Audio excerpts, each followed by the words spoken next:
السلام علیکم. دې بدبخته هلک نن مور او پلار په دې خبره ووژل چې ټوله شپه به یې پبجي ګیم کولو.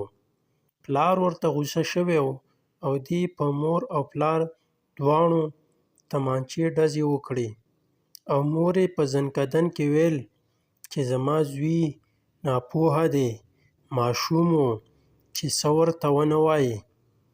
مور او پلار خو جنت دی بدبخته. د مور مینه یې وګورئ چې په زنکدن کې د زوی په غم کې وي او دې نااهله څه وکړه. نن مور او پلار په دې خبره ووژل چې ټوله شپه به یې پبجي ګیم کولو.